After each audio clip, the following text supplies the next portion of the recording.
Բարև ձեզ, եկեք մի 5 րոպե սպասենք մինչև շատանանք եւ սկսենք դասախոսությունը։ Իմ ձայնը լսվում է, չէ՞, մի հատ գրեք չաթում կամ ասեք։ Շատ լավ։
Լավ, եկեք սկսենք, եթե նոր մարդիկ ավելանան, շատ ավելի լավ։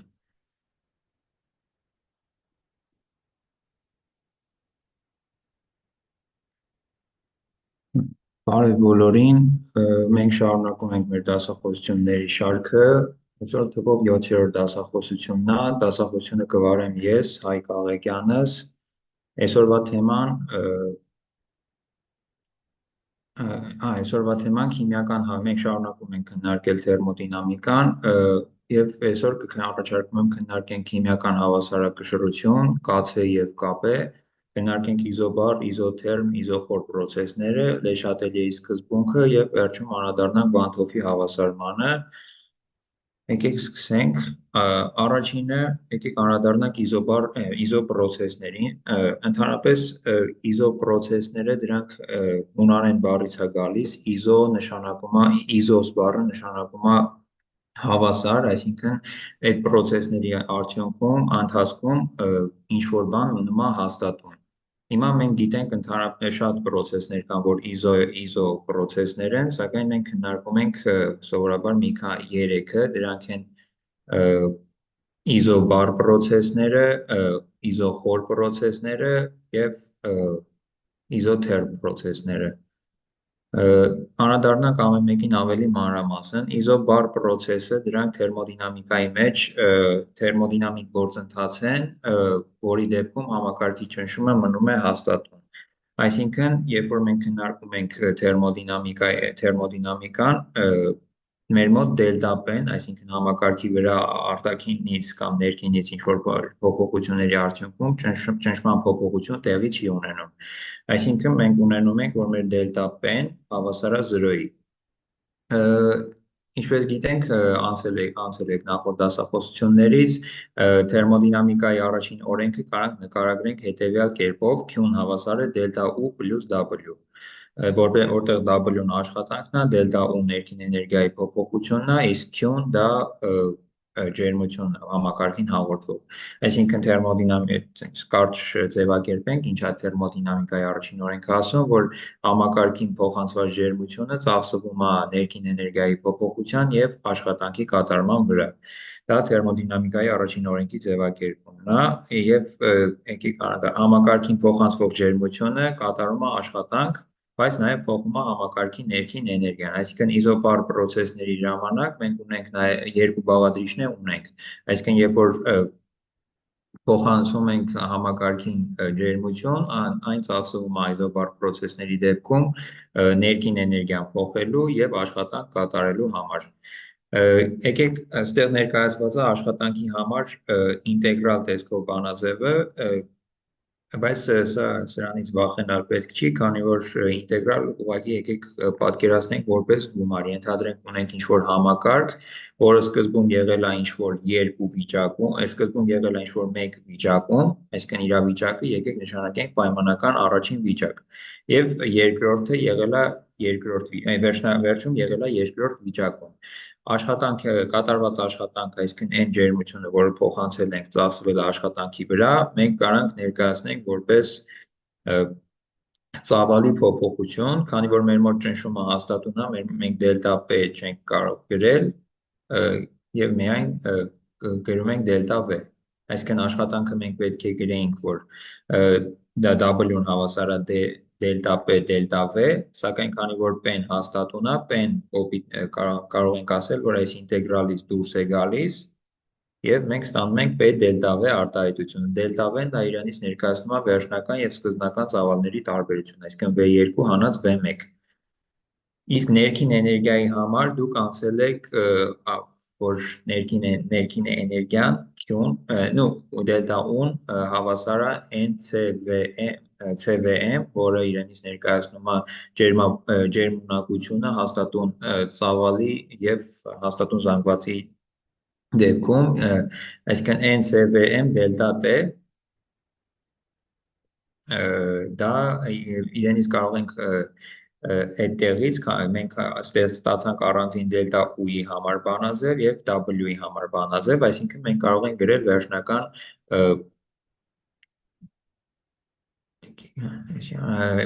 կարող ենք գրել Q-ի համար բանաձև որոշակի ձևափոխություններ իրականացնելով, այսինքն տեղադրելով այդ երկու արտահայտությունները մենք կարող ենք ստանալ,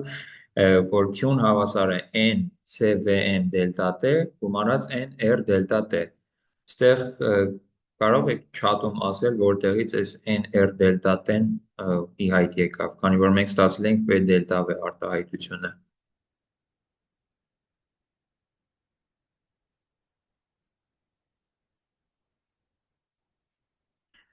Այո, Չաթում տեսնում եմ մեկ պատասխան PV-NRT, դա իրենից ենթադրում է, որ իդեալական գազի, մենք քանի որ քննարկում ենք իզոպրոցեսները իդեալական գազերի համար, քանի որ իրական գազերի համար մի փոքր այլ օրենքներ են, շեղումներ կան այս օրենքներից, մենք քննարկում ենք իդեալական գազի համար եւ հետեւաբար PV-ն հավասար է NRT-ից, ուղղակի այդտեղ քանի որ մեր մոտ R-ը հաստատուն թիվ է, գազային հաստատունն 8.314 է, N-ը ինչպես N-ը նույնպես դիտարկում ենք հաստատուն, այսինքն նյութի քանակի փոփոխություն տեղի չի ունենում, մենք փոփոխական որպես ձևափոխելով P դելտա V-ն, ձևափոխելով NRT-ի, մենք կարող ենք գտնել որպես փոփոխական դիտարկենք ջերմաստիճան, այսինքն ջերմաստիճանն է փոխվելու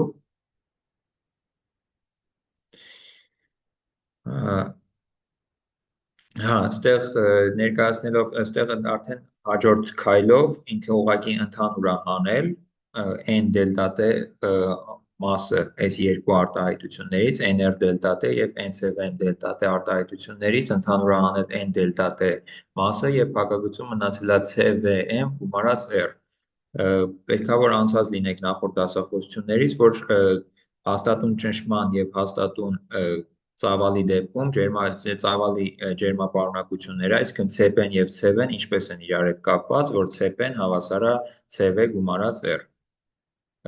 Դա այդ օրենքը կիրառելով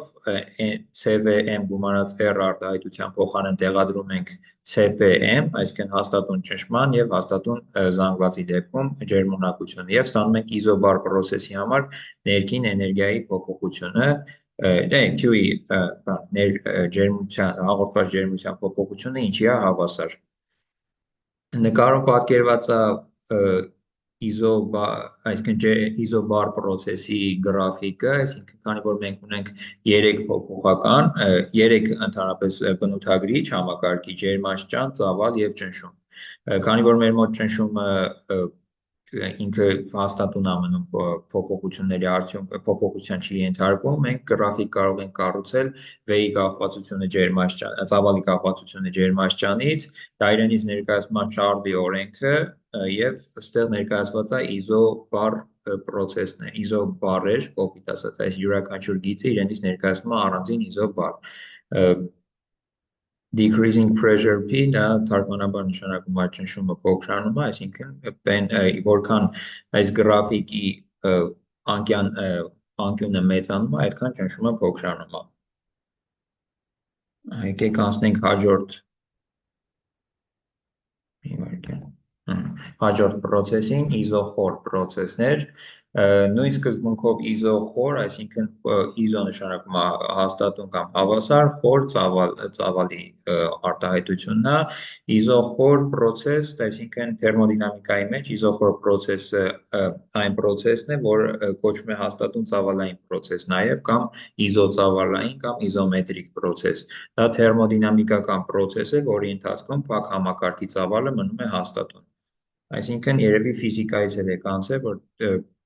որոշակի համակարգ ունեք, մխոց ունեք, որը փակ է ենթադրենք եւ իր ծավալը փոփոխության չի ենթարկվում։ Այդ մխոցի մեջ իրականացվող փոփոխությունները, այսինքն նրան ջերմություն հաղորդելիս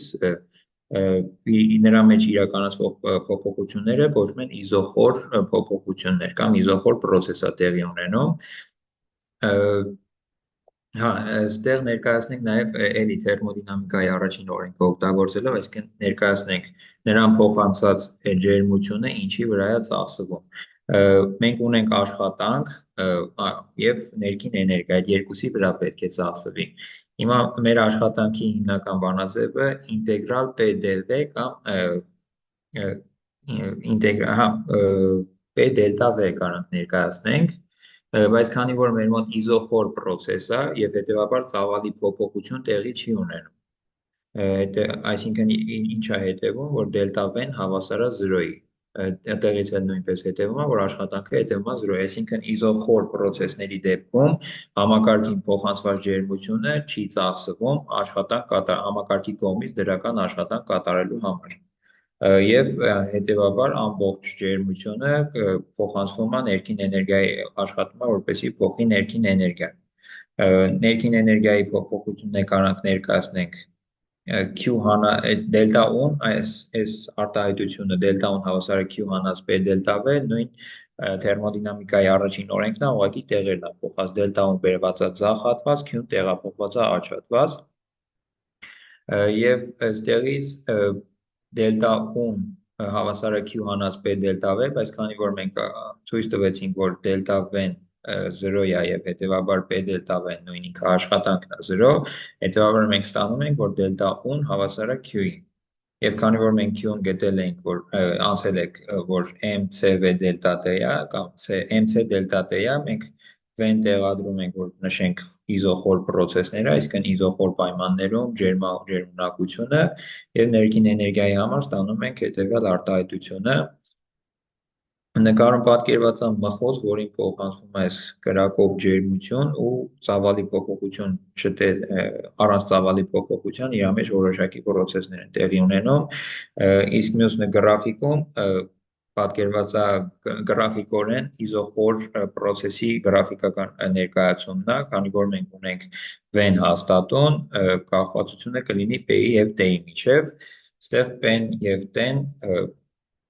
հա, P-ի եւ T-ի միջև կախվածությունը նույնպես ինչպես ճնշման դեպքում նշեցինք, այս յուրաքանչյուր գիծը իրանից ներկայացնում է առանձին իզոխոր, այդպես են անվանում, եւ որքան անկյունը մեծանում է, ծավալը փոքրանում է կրկին։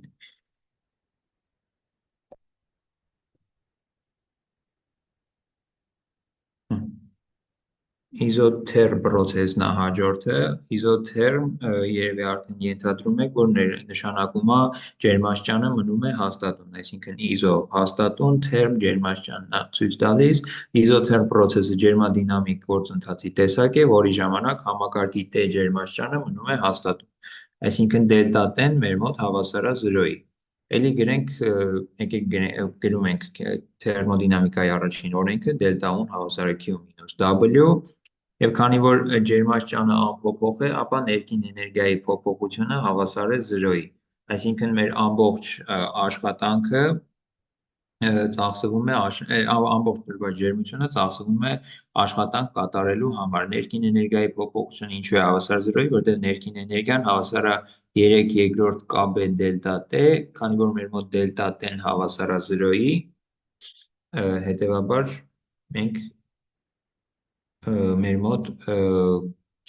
դելտա ունել է հավասարվում 0-ի եւ մենք ունենում ենք որ Q-ն ամբողջ տրված ջերմությունը ծախսվում է աշխատանքի իրականացման համար այդտեղ գրեմ որ դելտա un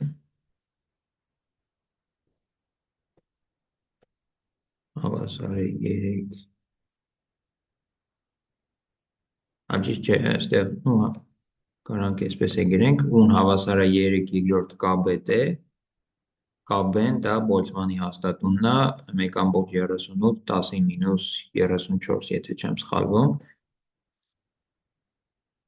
դելտա ունել կլինի հետևաբար 3/2 KB-ն էլ դուրս է գալիս ընդհանուր եւ ստանում ենք դելտա un հավասար է 3/2 KB դելտա T, մեր մոտ դելտա T-ն 0 է, դելտա un հետևաբար 0 է եւ Q-ն հավասար է W-ի։ Աշխատանքի բանաձևը ստանալու համար պետք է օգտվենք իդեալական գազի հավասարումից, որտեղ իզոթերմ process-ներում ենք մենք քննարկում իդեալական գազերի դեպքում ենք քննարկում։ PV-ն հավասար է NRT, դա տրիվիալ է, գիտենք իդեալական գազի հավասարումը եւ գրելով որ W-ն հավասար է մինուս 1-ից 2, այսինքն այս ինտեգրալի 1-ն ու 2-ը իրանցից ներկայացնում են սկզբնական եւ վերջնական վիճակները։ Այսինքն սա կոչվում է որոշյալ ինտեգրալ, երևի փոքրերը, ովքեր փոքր են հետագայում կանցնեն, եւ սրա լուծման համար ուղղակի տարբերություն, այսինքն վերջնական ինտեգրալի լուծելու համար վերջնական վիճակից հանելու ենք սկզբնական վիճակը, այստեղ մենք կարող ենք P-ն հանել PDV-ն կարող գրենք որպես N RDT Բայց եկեք ուրիշ ձև անենք, P-ն հանենք ընդհանուր եւ դրա փոխարեն գրենք մինուս NRT բաժանած V։ Ստեղից հասկանալի է, չէ՞ ինչի P-ն հավասար է NRT բաժանած V։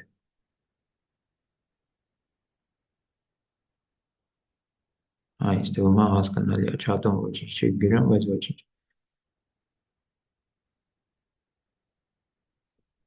Այսինքն ուղղակի P-ի համար ես P-ը NRT-ից եթե գրենք, P-ն հավասար է NRT բաժանած V կլինի, եւ քանի որ P-ն հանում ենք դուրս ինտեգրալից, քանի որ ինքը հաստատուն է, դրա հաստատուն չի, ուղղակի հանում ենք դուրս, տեղադրում ենք դրա փոխարեն NRT բաժանած V, մեր մոտ ստացվում է 1 բաժանած V արտահայտություն մենք ունենք, որը տեղադրելով ինտեգրալի տակ, դա հետագայում երևի կանցնենք, 1 բաժանած V-ի ինտեգրալի լուծումը, դա ծավալի լոգարիթմական արտահայտությունն է, այսինքն այստեղ գրեմ ինտեգրալ 1 բաժանած V dv-ն հավասար է լոգարիթմ V։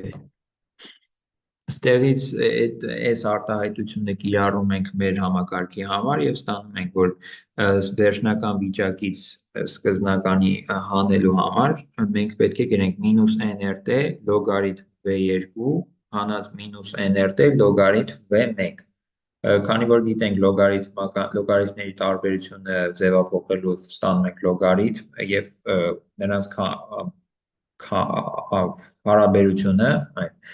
ստանում ենք, որ մեր աշխատանքը հավասար է -nrt լոգարիթմ v2-ը բաժանած v1, այսինքն v վերջնական վիճակի բաժանած v սկզբնական վիճակի, n-ը r-տեն, n-ը մոլն է, r-ը գազային հաստատունը, տեն ջերմաստիճանը։ Նկարում պատկերված է գրաֆիկական պատկերը իզոթերմ պրոցեսների, ստեղից յուրաքանչյուր գրաֆիկ իրանից ներկայացնում է իզոթերմ եւ այս սլաքով որ նշված է ջերմաստիճանը այո մեծանում է յուրաքանչյուր որքան այս իզոթերմը ավելի հիպերբոլի տեսք է ընդունում ու մոտենում է մինչև դեպի 0, բայց գնալով քանի որ տեսքը փոխվում է, դա արդեն մենք մոտենում ենք ոչ թե իզոթերմ պրոցեսի, այլ ֆազային անցման, այսինքն ճնշումը քանի որ ստեղ ծավալը փոքրանում է եւ ճնշումն էլ դեռևս այդքան փոքր չի, մեծ է, այսինքն մենք այդտեղ տեսնում ենք ֆազային անցում, ենթադրենք գազից հեղուկ ֆազային անցում ենք տեսնում այդտեղ, դրա համար այստեղ մի փոքր գրաֆիկը այլ տեսք ընդունում, քան այս ավելի ցածր ջերմաստիճանների դեպքում է։ Այստեղ նկարում էլ կրկին պատկերված է այդ իզոթերմի վիզուալ պատկերա, սրան շատ անդրադառնալու կարիք չկա։ Հաջորդը եկեք համեմատենք բոլոր 3 պրոցեսները։ Մենք քննարկեցինք 3 պրոցես՝ իզոբար, իզոխոր եւ իզոթերմ, որոնց դեպքում ամեն մեկի իզոբարի դեպքում հաստատուն մնում էր ճնշումը, իզոխորի դեպքում հաստատուն մնում էր ծավալը, իզոթերմի դեպքում ջերմաստիճանը։ Կատարված աշխատանքը այս սյունակում ցուցադրված, այսինքն համակարգին փոխանցված ջերմությունը, արդյոք կատարում է աշխատանք, թե միայն ծախսվում է ներքին էներգիայի փոփոխության դեպքում։ Մենք տեսնում ենք, քննարկեցինք եւ տեսանք, որ աշխատանք կատարվում է իզոբար եւ իզոթերմ պրոցեսների դեպքում, իսկ իզոխոր պրոցեսի դեպքում աշխատանք չի կատարվում եւ ջերմությունը օգտագործվում է միայն ներքին էներգիան փոխելու համար, ստեղ էլ ջերմության փոփոխությունների համար արտահայտություններն է տրված, իզոբարի դեպքում Q-ն հավասար է դելտա H-ին, դելտա H-ը անցել եք էնթալպիան է, էնթալպիան էլ իրենից ներկա էնթալպիա ջերմապարունակություն են հայերեն ասում, իրանից ներկայացնում է U պլյուս PV արտահայտությունը, սա կարակ նաև գրեք DH-ը հավասար է DU պլյուս PDV, դա դիֆերենցիալ տեսքը կլինի, կամ դելտա H-ը հավասար է դելտա U պլյուս P դելտա V, դա արդեն դիֆերենցված տեսքը ինտեգրենք եւ բերենք ավելի մակրո աշխարհ, ոչ թե անսահման փոփոխություններով։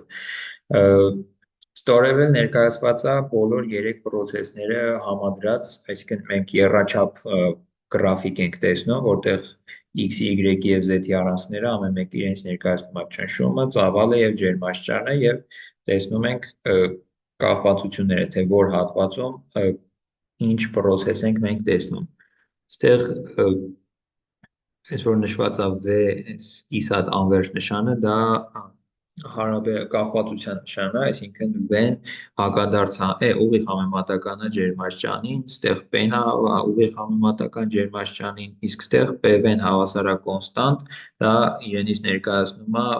հակադարձ համեմատականություն, այսինքն p-ն հակադարձ համեմատական է ծավալին։ P-ն հավասարակոնստանտ, դա իզոթերմ process-ի համար է արտահայտություն, նույնիսկ P-ն հավասարակոնստանտ, նաև կարող գրենք P1 V1 հավասար է P2 V2, դա նույն արտահայտությունը կլինի։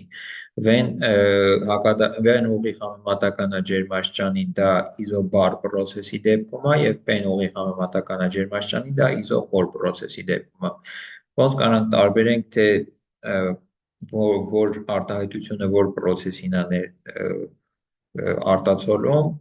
զուտ նայում ենք բանաձևին, եթե երեք բաղադրիչ ունենք, ճնշում, ծավալ, ջերմաստիճան, եթե բանաձևի մեջ ինչ-որ մեկը չենք տեսնում, ուրեմն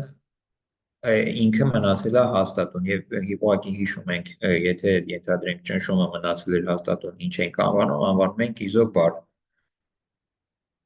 Եկեք երեք process-ները համեմատեցինք, եկեք անդրադառնանք արդեն քիմիական հավասարակշռությանը, նոր թեմա։ Քիմիական հավասարակշռություն հաստատվում է, երբ ուղիղ եւ հակադարձ ռեակցիաները ընթանում են հավասար արագությամբ։ Այդ պարագայում համակարգի դելտա-ժ-ն եկեք մի հատ չաթում գրեք, տեսնեմ գիտեք ինչ է իրանից ներկայացնեմ, թե ոչ։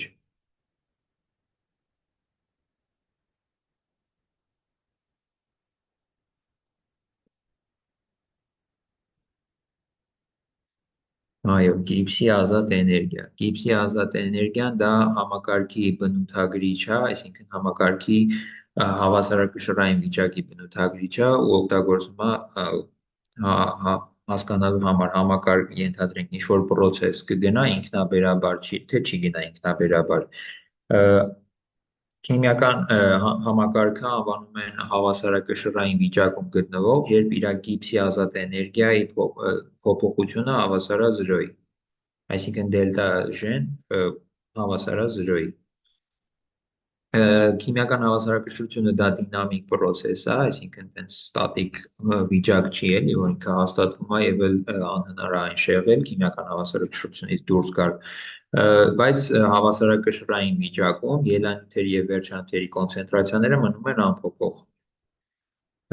Իսկ ռեակցիայի ինքնաբերաբար ընթանալը հաստատուն ջերմաստիճանի եւ ճնշման դեպքում կարելի է արտահայտել գիպսի էներգիայի միջոցով հաշվելով ռեակցիայի գիպսի ազատ էներգիան։ Մենք ունենք 3 դեպք, երբ դելտա G-ն փոքր է 0-ից, դելտա G-ն մեծ է 0-ից եւ դելտա G-ն հավասար է 0-ի։ Յուրաքանչյուր դեպք եկեք անդրադառնանք յուրաքանչյուրին ավելի մանրամասն։ Երբ դելտա G-ն հավասար է 0-ի, արդեն նշեցինք, համակարգը գտնվում է հավասարակշռի դինամիկ վիճակում, սակայն այն կարելի է դուրս բերել հավասարակշռ վիճակից արտաքին գործոնների ազդեցությամբ։ Արտաքին գործոններ կարող են լինել ջերմաստիճանը, ճնշումը, այսինքն ջերմաստիճանի փոփոխելով, ճնշման փոփոխելով, նոր նյութեր ավելացնելով եւ այլ ձևերով կամ կատալիզատոր օրինակ ավելացնելով հավասարակշիռ վիճակը հասկացանք, դելտա G-ն հավասար է 0-ի։ Դելտա G-ն երբ որ փոքր է 0-ից, մենք այն անվանում ենք էքզերգոնիկ process, որի դեպքում այս անունները իրականում էլի հունարանից են գալիս, ուղղակի պետք է հիշել ինձ թվում է։ Էքզերգոնիկ process ինքնաբերաբար ընթանում է ուղիղ ռեակցիան։ Այսինքն երբ որ մեր ռեակցիայի գիպսի ազատ էներգիան ինչպես են հաշվում, գրում են ռեակցիան վերջանյութերի գոյացման գիպսի ազատ էներգիաներից հանում ենք ելանյութերի գիպսի ազատ էներգիաները եւ այդ տարբերությունը եթե փոքր է 0-ից նշանակում է այդ ուղիղ ռեակցիան, որը որ հաշվել ենք, կընթանա ինքնաբերաբար։ Այդ process-ը կոչվում է էքզերգոնիկ, իսկ էնդերգոնիկ, եթե տրամաբանական է, երբ որ դելտա ժեն մեծ է 0-ից։ Պրոցեսը ինքնաբերաբար, ուղիղ պրոցեսը ինքնաբերաբար չի ընթանում եւ ընթանում է դրա հակառակ պրոցեսը։ Նկարում պատկերված է առաջի գրաֆիկը, իրանից ներկայացնում է ռեակցիայի արագության կախվածությունը ժամանակից, այսինքն forward rate նշանակում է ուղիղ ռեակցիայի արագություն, reverse rate-ը հակադարձ ռեակցիայի արագություն։ Մենք տեսնում ենք, որ հավասարակշիռ վիճակը, երբ որ հաստատվում է, այս մանուշակագույն գիծը, մանուշակագույն գծից սկսած արդեն հավասարակշիռ վիճակում է համակարգը։ Երբ որ ժամանակի ընթացքում հաստատվում է, ուղիղ եւ հակադարձ ռեակցիաների արագությունները հավասարվում են իրար։ Իսկ երկրորդ գրաֆիկը ներկայացնում է ելանյութերի եւ վերջանյութերի reactants, ելանյութ, products, վերջանյութ նրանց քանակությունների կամ կոնցենտրացիաների փոփոխությունը ժամանակի ընթացքում։ Երբ որ համակարգում հաստատվում է հավասարակշռություն, մենք տեսնում ենք, որ այս կապույտ գիծը եւ կարմիր գիծը մնում են հաստատուն եւ այտենց մնալու են մինչեւ համակարգի հավասարակշիռ վիճակը չփոփոխվի։ Ինչով այս գրաֆիկները փորձնականորեն էլ է հնարավոր ստանալ եւ ապացուցել, որ հավասարակշիռ վիճակում ռեակցիայի ելանյութերը եւ վերջանյութերի կոնցենտրացիաները չեն փոխվում, իսկ ուղիղ ռեակցիայի եւ հակադարձ ռեակցիայի արագությունները հավասարվում են իրար։ Սա կարճ ներկայացրեցինք, հասկացանք քիմիական հավասարակշռությունը ինչ է, եկեք անդրադառնանք հավասարակշռության հաստատուն տերմինին։ Երևի դպրոցից էլ արդեն անցել եք, որ հավասարակշռության հաստատունը ինչ է։ Ենթադրենք ունենք ինչ-որ ռեակցիա, պայմանական եկեք գրենք հետևյալ ռեակցիան A + B-ն հավասար է C + D, համապատասխանաբար իրանց A, B, C, D գործակիցներով։ Այս ռեակցիայի հավասարակշռության հաստատունը մենք կարող ենք ներկայացնել երկու ձևով՝ պարցիալ ճնշումներով եւ կոնցենտրացիաներով։ Պարցիալ ճնշումներով ներկայացնելու դեպքում մենք կանվանենք Kp, իսկ կոնցենտրացիաներով ներկայացնելու դեպքում կանվանենք Kc։ Եվ Kc-ն ու Kp-ն իրար հետ իհարկե կախվածություն ունեն, ենթադրելի է, սակայն դրանք անդրադառնանք փոքր ուշ։ Դպրոցից էլ արդեն տեղյակ եք, որ ռեակցիայի հավասարակշռության հաստատունը հավասար է վերջանյութերի կոնցենտրացիաների հարաբերությունը ելանյութերի հավասարակշռային կոնցենտրացիաների հարաբերությանը նրանց գործակիցները հաշվի առնելով։ Դա դպրոցում քննարկում եք Kc-ն, այս Kc-ն եք քննարկում դուք դպրոցում, իսկ Kp-ն արդեն դրա պարցիալ ճնշումներով, պարցիալ ճնշումը իրանից ինչ է ներկայացնում, P ենթադրենք C-ն, օրինակի համար, հավասար է xc անգամ P ընդհանուր։ P ընդհանուրը դա իրանից ներկայացնում է համակարգի ամբողջ ճնշումը, այսինքն համակարգը ենթադրենք համակարգում կա 5 բար ճնշում, համակարգի ճնշումը 5 բար է, եւ մենք ունենք C կոմպոնենտ, որի մոլային բաժինը ենթադրենք 0.5 է։ X-ը դա մոլային բաժինն է, մոլային բաժինը իրանից ներկայացնում է այդ կոմպոնենտի նյութականակը հարաբերած բոլոր կոմպոնենտների նյութականակների գումարին։ Ենթադրենք xc-ն մեր մոտ 0.5 է եւ P ընդհանուրը 5 բար։ Հետևաբար բազմապատկելով 0.5-ը 5 բարով մենք կստանանք, որ C-ի պարցիալ ճնշումը հավասար է 2.5։ Պարցիալ ճնշումը կոպիտ ասած ցույց է տալիս, թե ընդհանուր ճնշման որ հատվածն է այդ կոմպոնենտը ապահովում։ Պարցիալ ճնշումներով ներկայացնելու դեպքում է ուղղակի եթե Kc-ի դեպքում գրում ենք կոնցենտրացիաները, պարցիալ ճնշումով Kp-ն արտահայտելու համար գրում ենք վերջանյութերի պարցիալ ճնշումների հարաբերությունը ելանյութերի պարցիալ ճնշումների հարաբերությանը կրկին իրենց քանակաչափական գործակիցները հաշվի առնելով։ Նկարում կտեսնեք պատկերված է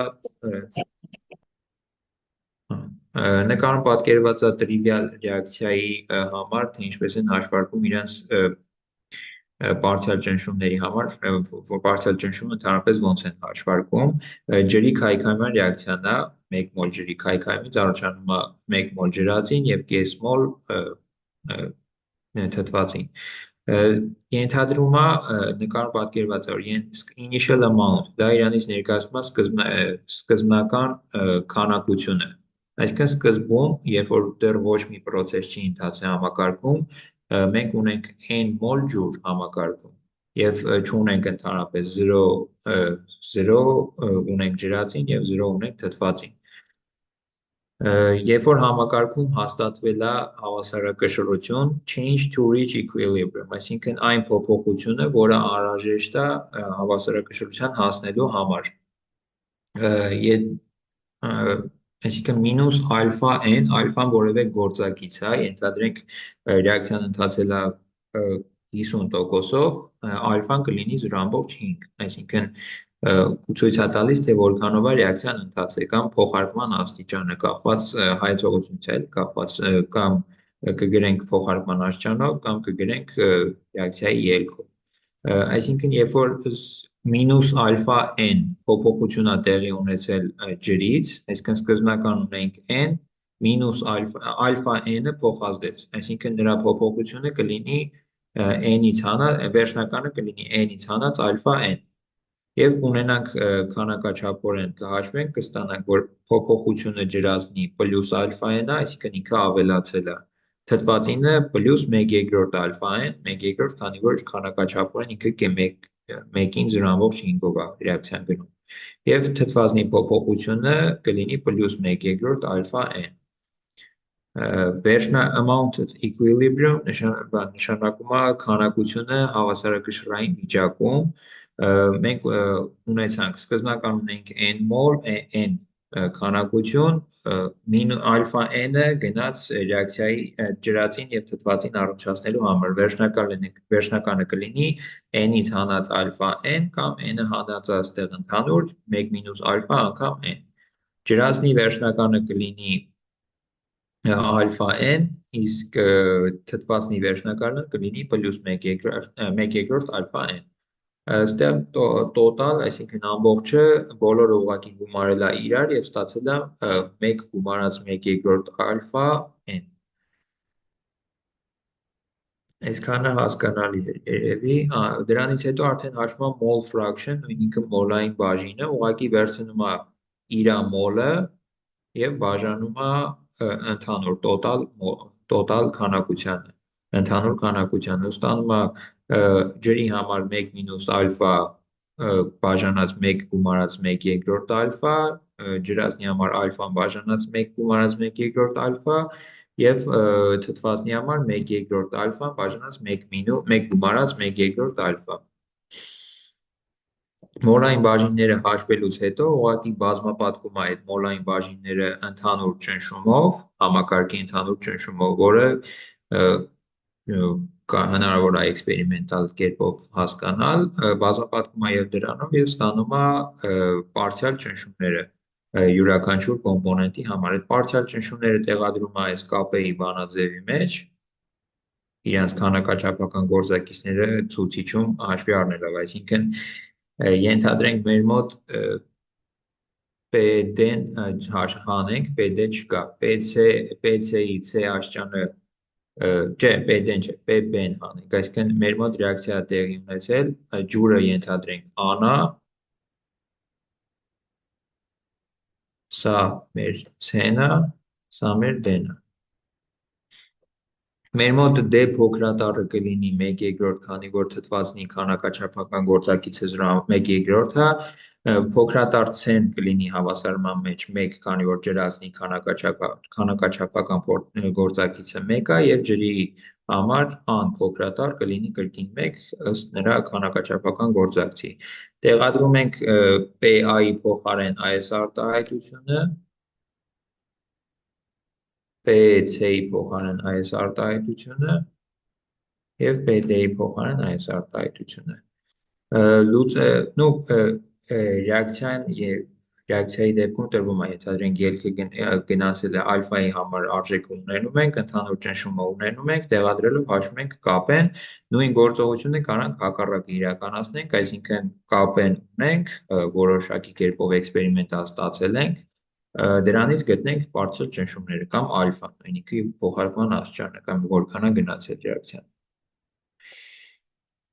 Հաջորդը անդրադառնանք կալցեի և կապեի հարաբերությանը, ինչպես նշեցի, ենթադրելի էր, որ կալցեն և կապեն իրար հետ որոշակի կախվածություն ունեն։ Կախվածությունը հետևյալ կերպ է արտահայտվում. կապեն հավասարակաց է անգամ RT-ի դելտա n աստիճան, որտեղ դելտա n աստիճանը ռեակցիայի արդյունքում վերջանյութերի քանակի ցույց է տալիս, թե որքան է քանակությունը փոխվել մոլը։ R-ը մեր մոտ գազային ունիվերսալ հաստատունն է, տեն ջերմաստիճանը արտահայտված կելվիններով, դելտա n-ը գազի մոլի, ճիշտ է, չնշեցի, գազային մոլեկուլների մոլերի թվի փոփոխությունն է, այսինքն եթե ունենք որոշակի ռեակցիա, որտեղ մեր մոտ ոչ միայն գազեր են փոխազդում, այլ նաև պին նյութեր, մենք դելտա n-ը հաշվելու համար այդ պին նյութերի փոփոխությունը մոլերի հաշվի չենք առնում, միայն գազային նյութերի փոփոխությունն ենք հաշվի առնում։ Հիմա եկեք փոքրիկ խնդիր լուծենք, ենթադրենք ունենք հետևյալ ռեակցիան, N2-ը փոխազդում է ջրածնի հետ և ստացվում է ամոնիակ, այս ռեակցիան կատալիզատորի ներկայությամբ, պալատին կատալիզատորի ներկայությամբ է գնում, հաշվեք, թե քանի անգամ է կալցեն մեծ կապեից, 298 կելվին, հաշվելուց հետո կխնդրեմ չաթում ձեր պատասխանները գրեք, տեսնենք ինչ եք ստացել։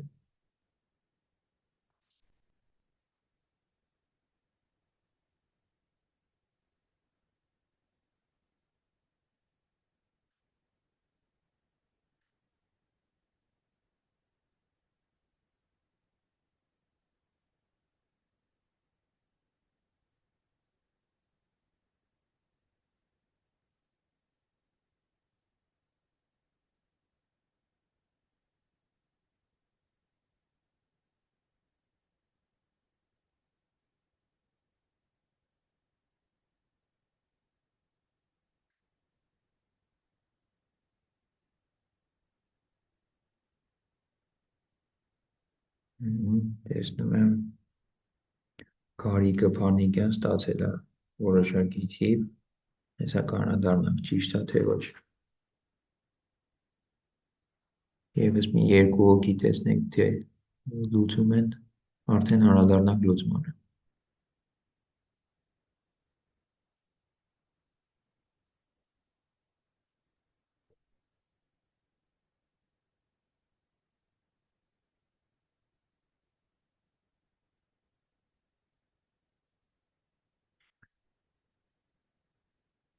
Դերենիկն էլ լուծես, լավ, եկեք շատ ժամանակ չկորցնենք, արդեն լուծման անդրադառնանք։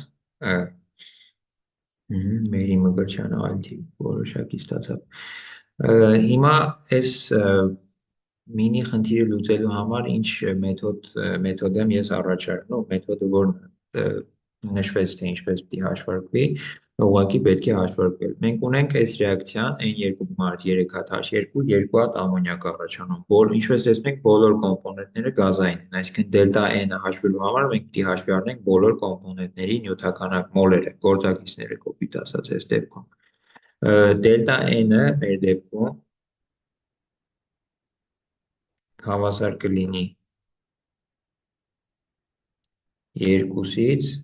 այսինքն վերջանյութի մոլերը, ամոնիակի քանակաչափական գործակիցը, հանած ելանյութին, այսինքն 3 ու հանած 1, հավասարը մինուս 2։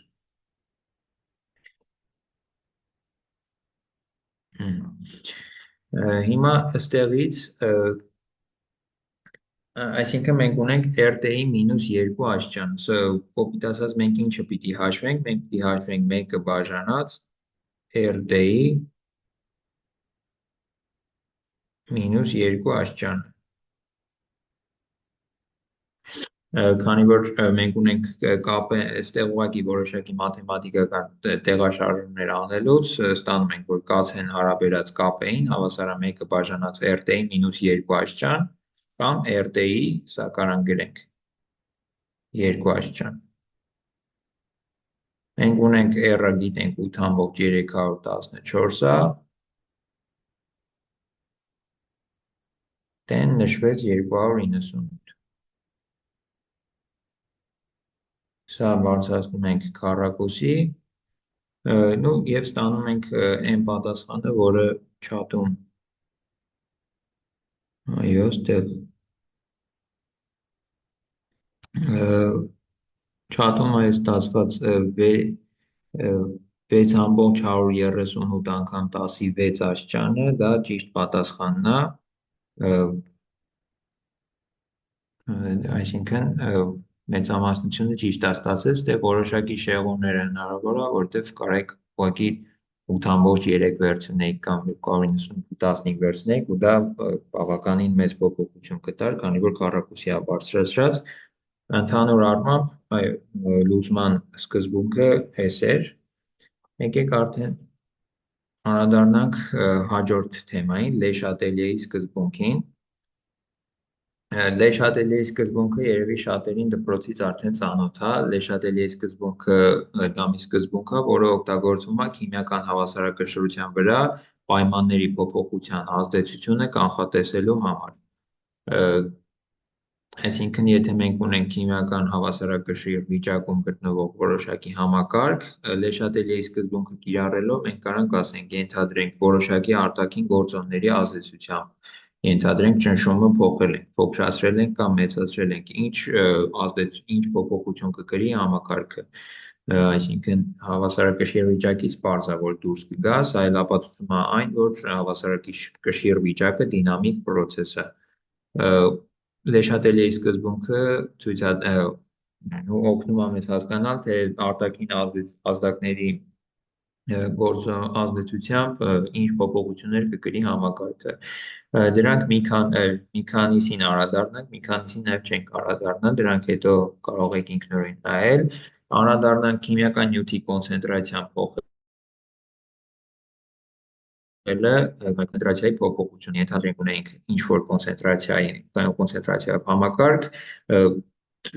ավելացնում ենք կոմպոնենտներից մեկը, նրա կոնցենտրացիան ենթադրենք շատանում է, որ կողմ կփոխվի հավասարակշռությունը, որ կողմ կգնա։ Քիմիական նյութի կոնցենտրացիան փոխելը կփոխի հավասարակշռությունը դեպի այն կողմը, որը կհակազդի կոնցենտրացիայի այդ փոփոխությանը։ Այսինքն, եթե ստեղ ներկայացված է CO գումարած 2 հատ H2, ստացվում է CH3OH։ Մենք ավելացրել ենք, ենթադրենք CO։ Չաթում եկեք գրենք, թե որ կողմ կգնա հավասարակշռության, այսինքն դեպի ձախ, այսինքն դեպի CO-ի ու H2-ի կողմ, թե դեպի աջ, CH3OH-ի կողմ։ Աջ վերջանյութերի, այո, ճիշտ պատասխան, բոլորը ճիշտ են պատասխանում, դեպի աջ, այսինքն դեպի մեթանոլի կողմ կգնա, ինչու, քանի որ մենք ունենք հավասարակշիռ վիճակ, որտեղ CO-ի կոնցենտրացիան որոշակի X էր, ենթադրենք X էր իր կոնցենտրացիան, ավելացնում ենք որոշակի Y քանակով կոնցենտրացիա, համակարգը կրկին ձգտելու է հավասարակշիռ վիճակի ու դրա համար ինքը պիտի քչացնի իրանում CO-ի կոնցենտրացիան, իսկ CO-ի կոնցենտրացիան քչացնելու միակ ձևը, որը CO-ն փոխազդի ջրածնի հետ ու առաջանա մեթանոլ։ Հենց այս պատճառով համակարգի հավասարակշռությունը կտեղաշարժվի աջ, դեպի վերջանյութեր։ Անդրադառնանք երկրորդին, ջերմաստիճանի փոփոխությունը, ինչպես է ազդում համակարգի վրա։ Ջերմաստիճանի բարձրացումը քիմիական ռեակցիայի հավասարակշռությունը տեղաշարժվում է էնդոթերմիկ ռեակցիայի կողմ։ Այսինքն, երբ որ ջերմաստիճանը բարձրացնում ենք, մենք նրան ջերմություն ենք հաղորդում։ Էնդոթերմիկ են այն ռեակցիաները, որոնք ընթանում են ջերմության կլանում։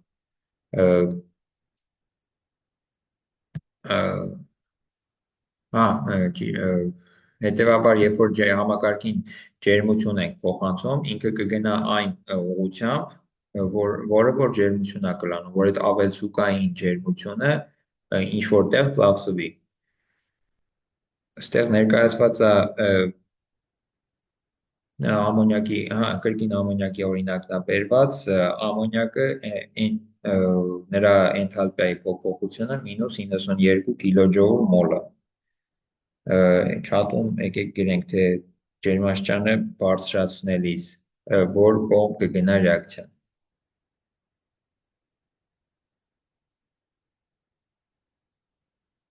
Ձախ, որ այո, ձախ։ Ինչպես գիտեք, ջերմությունը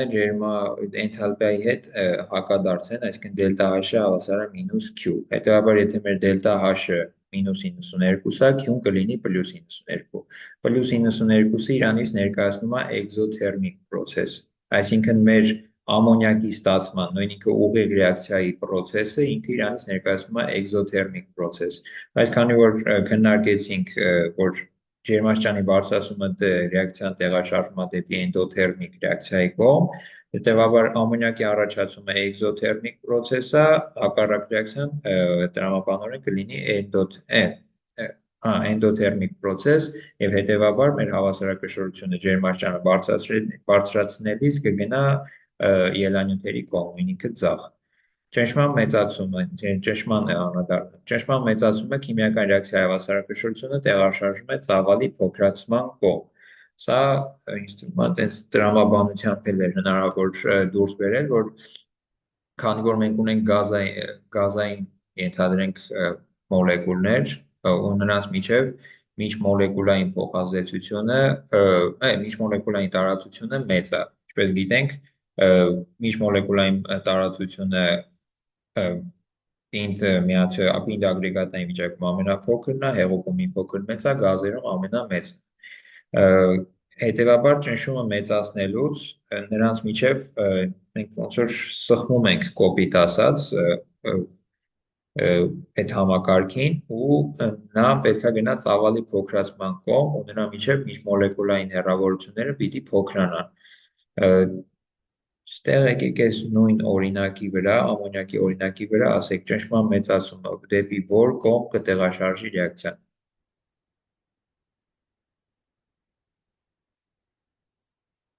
Այո, քանի որ ստեղ ուղղակի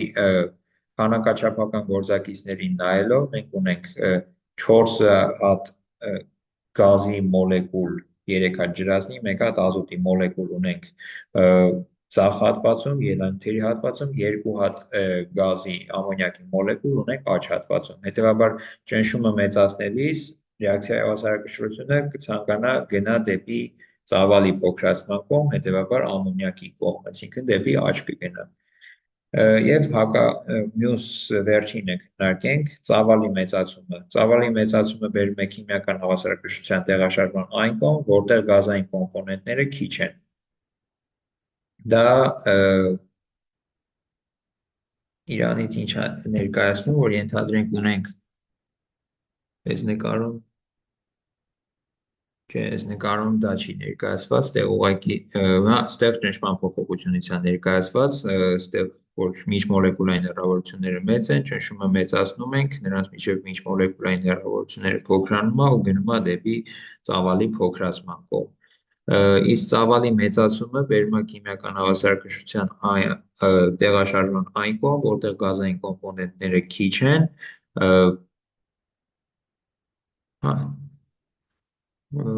հաջորդը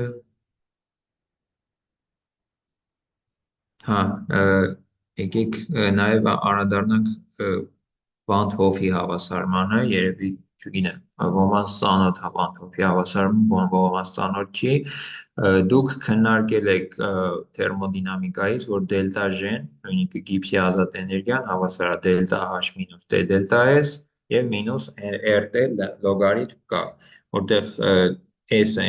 դելտա S-ը էնտրոպիայի փոփոխությունն է, դելտա H-ը էնթալպիայի փոփոխությունը, կան համակարգի հավասարակշռության հաստատումը։ Ստեղ գրված չի KP կարող նաև գրեք, սովորական որտեղ KP-ով է հաշվարկվում։ Ստեղ նաև ներկայացված է մեկ այլ բանաձև -NF-ը։ Ճիշտն ասած չգիտեմ դուք սա քննարկել եք նախորդ դասախոսություններին թե չէ, բայց Սա ավելի շատ էլեկտրաքիմիական պրոցեսն է, այսինքն էլեկտրաքիմիական վերոքս ռեակցիաների ենթադրենք համարը օգտագործում է արտահայտություն հավասարումը, ինքը իրանից ներկայացնում է գիպսի էներգիայի կախվածությունը էլեկտրոքիմիական պոտենցիալից, նույն ինքը E-ից, սրան ուղղակի կարճ ասեմ, որ մեր մոտ Y-ն էլեկտրոքիմիական պոտենցիալն է, էլեկտրոն վոլտով արտահայտվում, F-ը Ֆարադեի հաստատունն է, 96485 կուլոն է եւ N-ը դա ենթադրենք որոշակի վերոքս պրոցես ունենք, որի արդյունքում 5 էլեկտրոն է մասնակցում, այսինքն վերականգում է գնացել 5 էլեկտրոն, մանգանո 4 մինուսը դառել է մանգան 2 պլյուս։ Մեր մոտ 5 էլեկտրոն է մասնակցում ռեակցիային, հետևաբար այս N-ը ցույց է տալիս ռեակցիայի մասնակցած էլեկտրոնների թիվը։ Սա սրա ստացման բանաձևին հետագայում երևի կանդրադառնանք ոնց է այս բանաձևը ստացվում։ Սրանից հետո սա ուղղակի կապ է ցույց տալիս դելտա-Ž-ն, այսինքն այդ վերոքս ռեակցիան պրոցեսը կընթանա նո էլի օգտագործումը հասկանալու համար կընթանա այդ վերոքս ռեակցիան ինքնաբերաբար չի ընթանա ու ինչպես համակարգը բնութագրենք այս դելտա-Ž-ով։ Դելտա-Ž-ն հավասար է մինուս NF-ի, այստեղ ինչպես տեսնում եք դելտա-Ž-ի համար բոլոր բանաձևերն ընտրված է օղակներում։ Մինուս NF-ե։ Հիմա մի հատ էլ հարց այս NF-ից տամ ուղղակի զուտ ըստ ձեզ Ե-ի որ արժեքի դրական թե բացասական արժեքների դեպքում ռեակցիան կընթանա ինքնաբերաբար։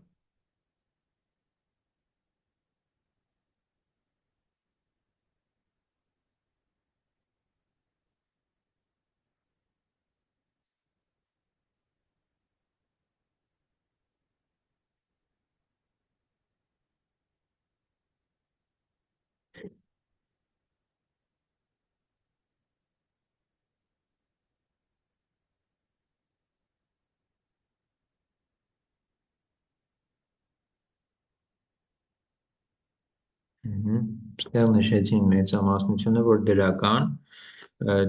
ինչու, որովհետև քննարկել ենք, որ դելտա-Ž-ն երբ որ փոքր է 0-ից, էնդերգոնիկ պրոցեսների դեպքում, երբ դելտա-Ž-ն փոքր է 0-ից, մեր ռեակցիան, ուղիղ ռեակցիան ընթանում է սպոնտան, նույն ինքը ինքնաբերաբար։ Հետևաբար մենք դելտա-Ž-ն ունենք մինուս NF-ե արտահայտությունը։ Դելտա-Ž-ն պետքա փոքր լինի, որպեսզի մենք ստանանք սպոնտան պրոցես։ Քանի որ մենք ունենք մինուս նշանը, մեր մոտ ռեակցիայի մասնակցող էլեկտրոնները չեն կարող լինել բացասական, Ֆարադեի հաստատունը չի կարող լինել բացասական, ինքը դրական թիվ է, հետևաբար մեր Y-ն պետքա լինի դրական, որ մեր ընդհանուր արտահայտությունը լինի բացասական։ Քանի որ եթե լինի Y-ն բացասական, մենք մինուսը մինուսով բազմապատկելուց կստանանք դրական արտահայտություն, հետևաբար մեր ռեակցիան չի ընթանա ինքնաբերաբար։ Սա զուտ կարճ անդրադարձանք դելտա-Ž-ի բոլոր բանաձևերին։ Եկեք հիմա արդեն անդրադառնանք Van 't Hoff-ի հավասարմանը։ Այո, Van 't Hoff-ի հավասարումը։ Van 't Hoff-ի հավասարումը իրանից ուղղակի պարզ մաթեմատիկական առանց դիֆերենցիալ արտահայտությունների կարող ենք ստանալ հետևյալ կերպ։ Մենք ուղղակի պետք է օգտագործենք այն երկու բանաձևերը դելտա-Ž-ի համար, որոնք արդեն քննարկել ենք եւ ստացել ենք։ Դելտա-Ž-ն հավասար է դելտա H մինուս T դելտա S եւ հավասար է դելտա-Ž-ն մինուս RT լոգարիթմ K։ Ստեղ լոգարիթմ K-ն զուտ երկու արտահայտություններ ենք իրար հավասարացնում, ձևափոխում ենք ու ստանում ենք Van 't Hoff-ի վերջնական հավասարումը։ Ստեղ լոգարիթմ K-ի համար արտահայտությունը գրենք, ինչ ենք անում, մինուս RT-ն տանում ենք հավասարման ձախ մաս եւ բաժանում ենք առանձին կոմպոնենտների վրա, այսինքն դելտա H-ի վրա եւ դելտա S-ի վրա։ Դելտա H-ի վրա բաժանելով ստանում ենք այս հատվածը մինուս դելտա H RT եւ դելտա S-ի վրա բաժանելով ստանում դելտա S-ի վրա ենք բաժանում, տերը կրճատում են, ստանում ենք դելտա S-ը բաժանած R։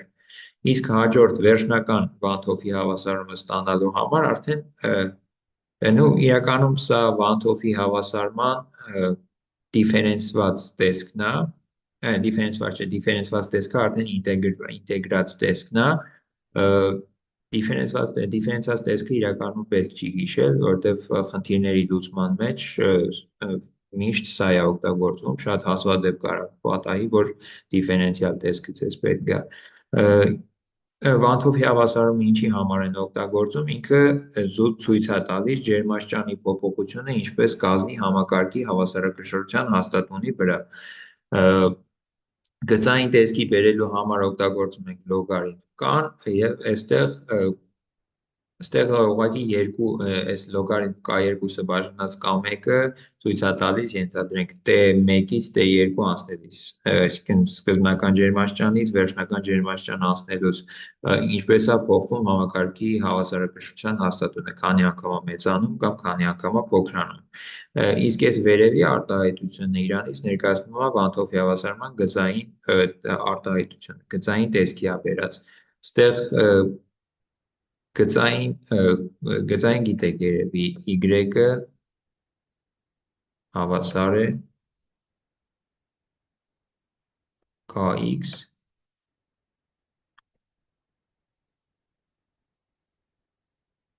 պլյուս B։ Այստեղ կան ու B գործակից են, X-ը անկախ փոփոխականն է, Y-ը կախյալ փոփոխականն է, կան ու B-ն այստեղ եկեք մի հատ ասենք, որ ինչի կախվածությունը ինչից պետք է լինի, այսինքն մեր մոտ Y-ը եւ X-ը, որոնք կլինեն չաթում, եկեք եթե հնարավորություն կա, էլի գրեք տեսնենք։ Այսինքն այս մեր արտահայտությունը լոգարիթմ կան հավասար մինուս դելտա h-ը բաժանած RT գումարած դելտա s-ը բաժանած R։ Մեր մոտ Y-ը որն է, X-ը որն է։ Եթե հարցը հասկանալի չէր, գրեք չաթում, նորից կա։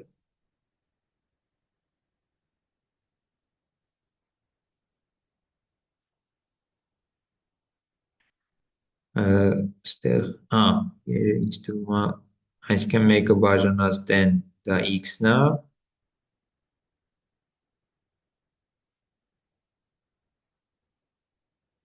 այո, ճիշտ պատասխաններ տեսնում, այո, Y-ը դա լոգարիթմ կան է, իսկ X-ը դա 1/3 է։ Այստեղ նա հաճախ որոշակի ուղղակի հարմարությունների համար նաև նշում են 13 բաժանած t-ի, բայց դա ոչ մի փոփոխություն չի գրաֆիկի մեջ չի ներմուծում, որովհետև ուղղակի հազարով բազմապատկած է զուտ հարմարությունից ելնելով խնդիրներում շատ հաճախ կարող հանդիպեք, որ Y-ը դա լոգարիթմ կան է, X-ը դա 1000 բաժանած t-ն է։ Հետևաբար մեր մոտ ստորև ներկայացված է գրաֆիկ լոգարիթմ k-ի կախվածությունը 1-ը բաժանած t, ինչպես տեսնում ենք գծային գրաֆիկ է։ Այս գծային գրաֆիկում մենք ունենք slope, որը դա մեր անկյան տանգենսն է։ Եթե վերցնենք սա այս մի քիչ կարող է վատ գծեմ, կներեք։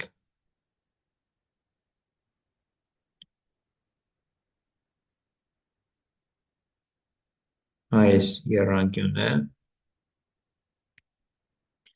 այս անկյան տանգենսը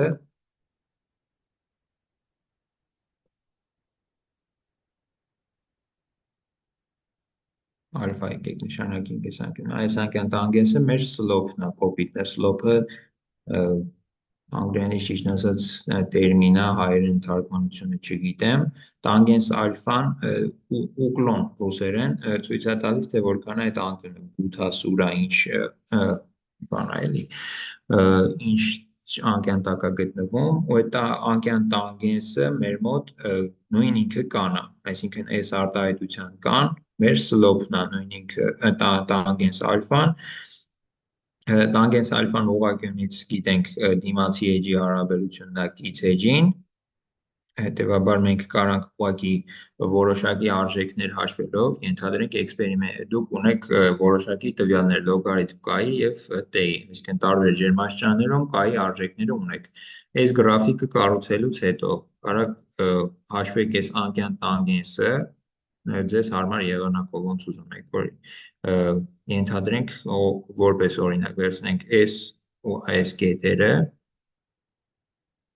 տարբերություն, այսինքն s կետի լոգարիթմ k-ի արժեքը ու s կետի լոգարիթմ k-ի արժեքը։ Դրանց տարբերությունը բաժանենք s կետում t-ի արժեքի ու s կետում t-ի արժեքի, մեկը բաժանած t-ի արժեքի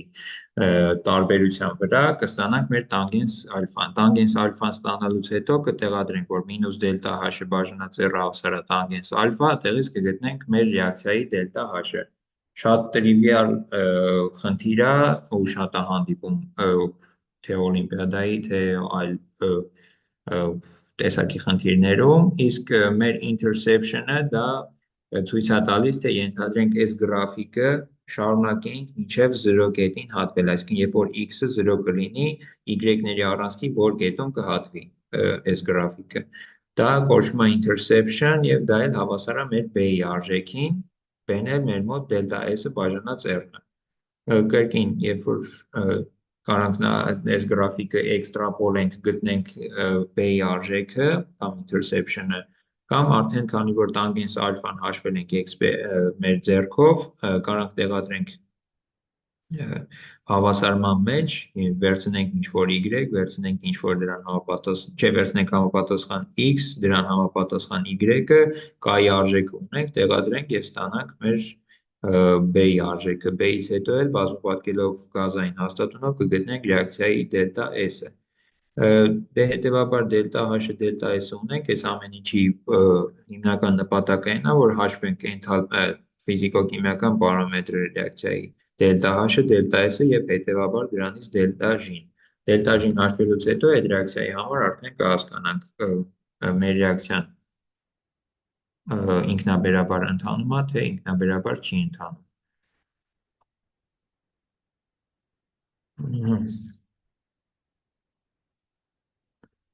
Այսօրվա դասախոսություն թեման այսքանն էր, Երեգեք ջան, չաթում եթե որոշակի հարցեր ունեք, այսինքն ստեղ ինչ-որ հարց, այսինքն ածանցյալը ինչի հետ եք, եթե կարելի է։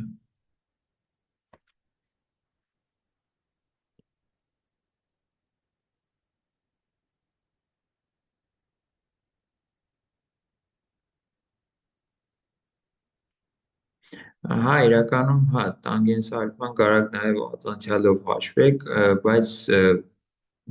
այս տիպի խնդիրները լուծելու դեպքում խորհուրդ չեմ տալիս, որովհետև ավելի բարդացնում եք ձեր գործը, ավելի հեշտ է ուղղակի գրաֆիկական եղանակով հաշվել տանգենս ալֆան, դա զուտ որպես խորհուրդ էլի ավելի հեշտ է տրվելու ձեզ, քան ածանցյալով որոշակի գործողություններ իրականացնելը։ Տերենիկ որոշակի հարցեր կան։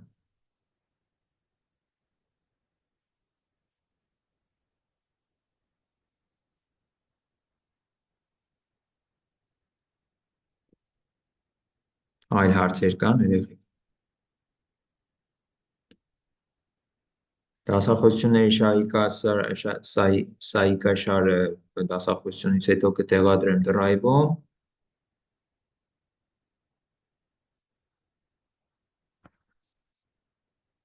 Ծավալը մեծացնելից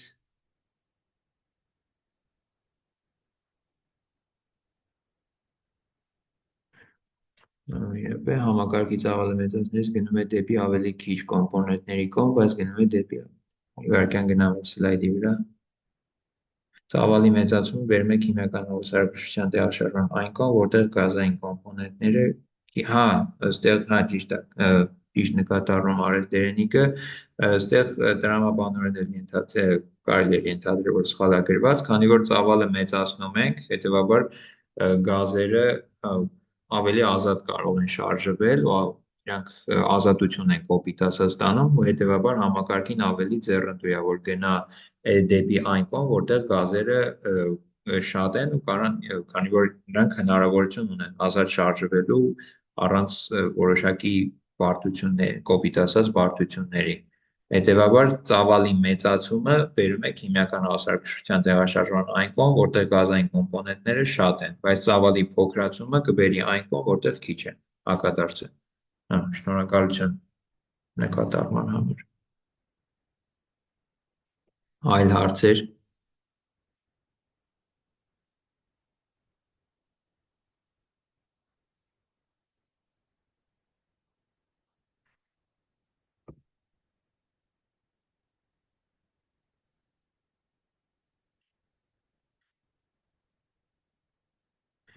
Լավ, եթե հարցեր չկան, երեխեք ջան,